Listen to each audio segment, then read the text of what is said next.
বিবাহের মধ্যে যদি গুনাহের কাজ হয়, বিবাহের মধ্যে যদি মানুষের গুনাহের সয়লা বয়ে যায়, যদি মানুষের পর্দার খেলাফ হয়ে যায়, যদি কোরআন হাদিসের বিপরীত, কোরআন হাদিসের বৈপরীত্যে গিয়ে খেলাফে গিয়ে যদি কোনো কাজ করা হয়, তাহলে ওই বিবাহের মধ্যে কোনো বরকত থাকে বলেন না? ওই বিবাহের মধ্যে কোনো বরকত থাকে না। এই জন্যই তো দেখা যায় যাদের বিবাহ এরকমটা হয় তাদের মধ্যে বরকত আল্লাহ ওয়ালা সন্তান খুব কম দেখা যায়, ঠিক কিনা? ধুমধাম করে বিবাহ হয়েছে, তাদের সন্তান বড় আলেম হয়েছে, আল্লাহ ওয়ালা হয়েছে, দেখেছেন?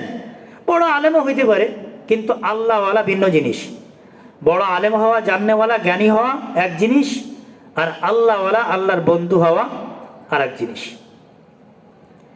এই জন্য ভাইরা আমার বলতেছিলাম, যখন বান্দার সামনে কোনো গুনাহের আমল হইতে দেখবে, বান্দা যখন কোনো গুনাহের কাজ নিজে করে বসবে, এই গুনাহের কারণে যদি তার নিজের মধ্যে অনুভূতি তৈরি হয়ে যায়, নিজেকে নিজের প্রতি মাতাব করতে থাকে, হাই হাই আফসোস আমি কি করলাম, হাই হাই আফসোস আমি কি কাজটা করে ফেললাম, হাই আফসোস আমার কাল কিয়ামতের ময়দানে কি হবে,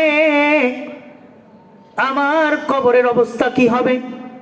যদি বান্দার মধ্যে এই চিন্তাটা এসে যায়, যদি বান্দার মধ্যে এতটুকু অনুভূতি জাগে, তাহলে তুমি মুমিন।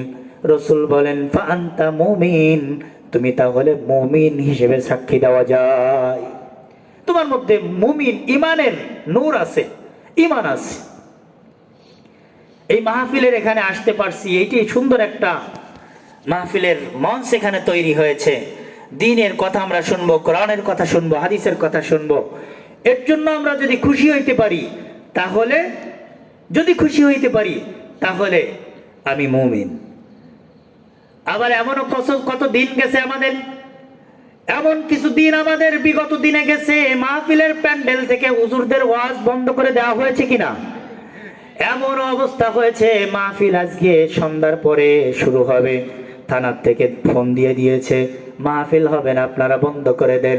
তার মানে বোঝা যায় মাহফিলের ময়দান কায়েম হয়েছে, এর দ্বারা তার অন্তর কিন্তু খুশি হয় নাই।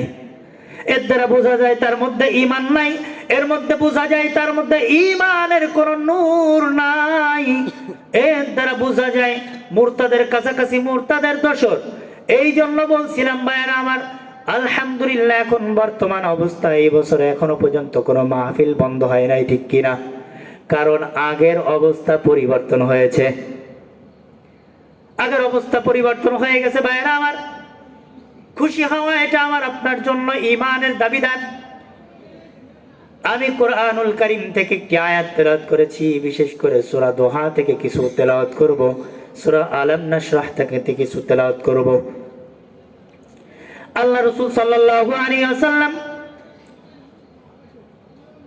দীর্ঘ জীবন, আমার রাসূলের বাবা ছোটবেলায় মারা গেছে, পেটে থাকা অবস্থায় মারা গেল, মা ছোটবেলায় মারা গেল। রাসূল সাল্লাল্লাহু আলাইহি ওয়াসাল্লাম নবুয়ত প্রাপ্ত হয়েছেন, ওই সময় সব থেকে বেশি দেখাশোনা করতেন তার দাদা আব্দুল মুত্তালিব। আব্দুল মুত্তালিব যতদিন বেঁচে ছিল, বাবার আদর পেয়ে গেল, মার আদর পেয়ে গিয়েছে, কারোর অভাব হয় নাই। আবার রাসূল দাদার কাছে মানুষ হয়েছে, দাদার ভালোবাসা মুহাব্বত, দাদার ভালোবাসার মুহাব্বতে আমার রাসূলের কোনো অভাব অনটন হয় নাই। আমার রাসূলের দাদা যখন ইন্তেকাল করছে, দাদা ইন্তেকাল করার পরে চাচা আবু তালেব মুসলমান হয় নাই। চাচা আবু তালেব তাকে দেখাশোনা করছে। চাচা আবু তালেব যখন দেখাশোনা করছে, তখন মক্কার বড় বড় কাফেররা পর্যন্ত নবী মুহাম্মদুর রাসূলুল্লাহ সাল্লাল্লাহু আলাইহি ওয়াসাল্লামকে একটু টোকা পর্যন্ত দিতে পারে নাই। প্রসিদ্ধ ঘটনা আছে, মক্কার বড় বড় কাফেরেরা নবীর চাচা আবু তালেবের কাছে উপস্থিত হয়েছে, ও তুমি বড় নেতা, তোমার ভাতিজা আমাদের ধর্মের বিপক্ষে বলে, এই ব্যাপারে তুমি কি বলো? তুমি তোমার ভাতিজাকে বন্ধ করতে বলো। রাসূল সাল্লাল্লাহু আলাইহি ওয়াসাল্লাম যখন চাচা আবু তালেবের কাছে উপস্থিত হয়েছে, চাচা মুহাম্মদ সাল্লাল্লাহু আলাইহি ওয়াসাল্লামকে ডাক দিয়ে বলেন, ভাতিজা বিষয় কি ঘটেছে শুনিছো? কি ঘটলো? বলে মক্কার বড় বড় কাফেরের সর্দারেরা সব এখানে উপস্থিত হয়েছে, তুমি যদি আসমানের চাঁদ চাও, এমনকি মদিনা এই মক্কার যত সুন্দরী নারী আছে, এই সুন্দরী নারীর মধ্য থেকে যার সব থেকে চেহারা ভালো, তার সাথে যদি তুমি বিবাহ করতে চাও তুমি করতে পারো। যদি তুমি মক্কার ক্ষমতা চাও, যদি তুমি নেতামি চাও, তাহলে তোমাকে নেতামি দিয়ে দেওয়া হবে। তুমি যদি যা কিছু চাও সব কিছু দিয়ে দেওয়া হবে, শুধু বিনিময়ে তুমি যেই ধর্মের দাওয়াত দাও এটা দেওয়া যাবে না। নবী মুহাম্মদ রাসূলুল্লাহ সাল্লাল্লাহু আলাইহি ওয়াসাল্লাম বলেন, চাচা আপনি তাদেরকে বলে দিয়েন, যদি তারা আমাকে আসমান থেকে চাঁদ ধরে এনে দেয়, যদি তারা আমাকে দুনিয়ার সব কিছু দিয়ে দেয়, তারপরেও আমি নবী মুহাম্মদ সাল্লাল্লাহু আলাইহি ওয়াসাল্লাম কখনো এই দাওয়াত থেকে একটু বিন্দু পরিমাণও সরে দাঁড়াবো না। বলেন না সুবহানাল্লাহ। চাচা বলেন যে কি ব্যাপার এত কণ্ঠ? বলে হ্যাঁ, আপনি যদি আমাকে প্রোটোকল দিতে চান তা দিতে পারেন, না দিলেও কোনো সমস্যা নাই। চাচা ডাক দিয়ে বলেন, মুহাম্মদ তুমি তোমার দাওয়াত দাও, আমি কাফেরদেরকে বইলা দিমু, তোমার কোনো সমস্যা হবে না। এই চাচা যখন ইন্তেকাল করছে, রাসূল সাল্লাল্লাহু আলাইহি ওয়াসাল্লামের স্ত্রী খাদিজা তিনি দেখাশোনা করছেন। খাদিজা রাদিয়াল্লাহু তাআলা আনহা যখন ইন্তেকাল করছে, এখন রাসূলকে দেখার, অর্থাৎ রাসূলের মায়া বোঝার লোকজন নাই। রাসূল খুব কষ্ট পাচ্ছিলেন, চাচা মারা গেলেন, তিনার স্ত্রী মারা গেলেন, খুব কষ্ট পাচ্ছিলেন। এই জন্য আম্মুল হুজুন বলা হয় ওই বছরটাকে। রাসূল সাল্লাল্লাহু আলাইহি ওয়াসাল্লাম ছিলেন এতিম। এই এতিম থাকার কারণে আল্লাহ রাব্বুল আলামিন রাসূল সাল্লাল্লাহু আলাইহি ওয়াসাল্লামকে প্রত্যেকটা পদে পদে একজন অভিভাবকের ব্যবস্থা করেছেন, প্রত্যেকটা পদে পদে একজন অভিভাবকের ব্যবস্থা করেছেন। যখন এই সকল মানুষগুলো ইন্তেকাল করছে, আমার রাসূলের অন্তরটা ভারাক্রান্ত। আল্লাহ রাসূল সাল্লাল্লাহু আলাইহি ওয়াসাল্লাম নামাজে দাঁড়িয়েছে, নামাজে দাঁড়িয়ে তেলাওয়াত শুরু করেছে, ওয়াদ-দুহা ওয়াল-লাইলি ইযা সাজা মা ওয়াদ্দাআকা রাব্বুকা ওয়া মা ক্বালা ওয়ালাল আখিরাতু খায়রুল লাকা মিনাল উলা ওয়ালাসাউফা ইউ'তিকা রাব্বুকা ফাতারদা ওয়ালাসাউফা ইউ'তিকা রাব্বুকা ফাতারদা। রাসূল এই আয়াত পড়ে আর কান্না শুরু করেছে। রাসূল কান্না শুরু করেছে। আয়াতের মধ্যে আল্লাহ রাব্বুল আলামিন বলছেন, ওয়ালাসাউফা ইউ'তিকা, রাসূল অতি সত্বর আপনাকে আমি আল্লাহ তাআলা কিছু জিনিস দান করব, ফাতারদা, সেই জিনিসের কারণে আপনি খুশি হয়ে যাবেন। রাসূল কান্নাকাটি করতেছে, আমার আল্লাহ আমাকে কবে ওই জিনিসটা দেন, আমার আল্লাহ আমাকে কবে ওই জিনিসটা দিবেন, যেই জিনিসের কথা এই আয়াতের মধ্যে বলছেন। কান্না করে আল্লাহ রাব্বুল আলামিন জিবরিলকে পাঠায় দেয়, জিবরিল যাও আমার বন্ধুর কাছে যাও। রাসূলের কাছে উপস্থিত হয়েছে, রাসূলকে বলে, ইয়া রাসূলুল্লাহ কি ব্যাপার আপনি কান্নাকাটি করেন? বলে আমার আল্লাহ তো আমাকে খুশি করতে চেয়েছেন। আল্লাহ রাব্বুল আলামিন জিবরিল আমিনকে ডাক দিয়ে বলে, ও জিবরিল যাও আমার বন্ধুকে বলে দাও আমি রাসূল তাকে খুশি করব।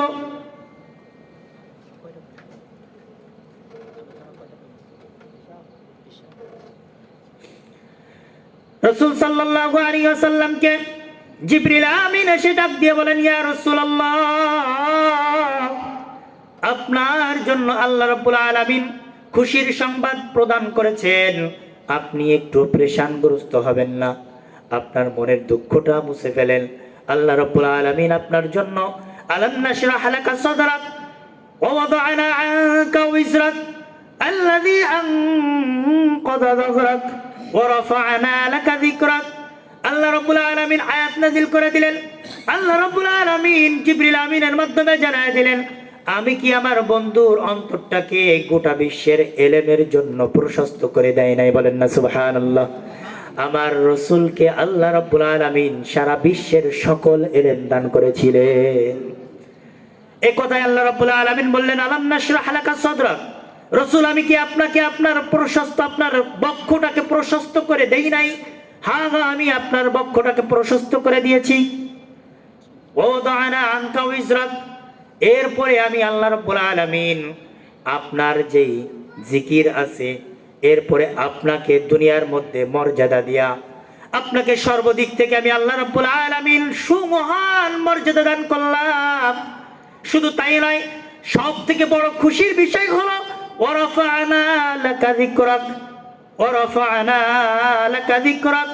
আমি আল্লাহ রাব্বুল আলামিন আপনার আলোচনাকে, আপনার নামটাকে আমি আল্লাহ রাব্বুল আলামিন এত মর্যাদা দান করলাম, এত সুউচ্চ করে দিলাম যে আপনার নাম বলার সাথে সাথে আপনার উম্মতেরা সবাই সাল্লাল্লাহু আলাইহি ওয়াসাল্লাম বলে কিনা বলেন?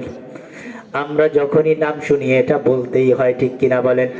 হাদিসের মধ্যে আসছে, যদি সর্বপ্রথমবার আমার নবীর নাম শোনা হয় সাথে সাথে সাল্লাল্লাহু আলাইহি ওয়াসাল্লাম বলাটা ওয়াজিব।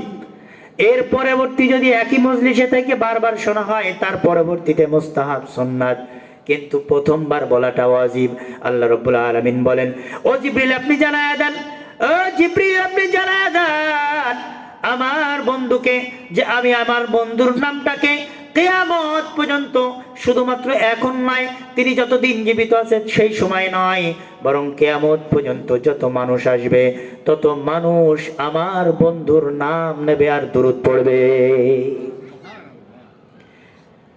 জিবরিল আমিন এসে ডাক দিয়ে বলেন, ইয়া রাসূলুল্লাহ, আল্লাহ রাব্বুল আলামিন বলছেন শুধু কিয়ামত পর্যন্ত নয়, যেই দিন সবার আগে আপনার সুপারিশ কবুল হবে, সবার আগে আপনাকে জান্নাতে প্রবেশ করানো হবে, সবার আগে আপনাকেই উম্মতের সুপারিশ করার জন্য অনুমতি প্রদান করা হবে, সেই দিনও আপনার নামটা সবার আগে থাকবে।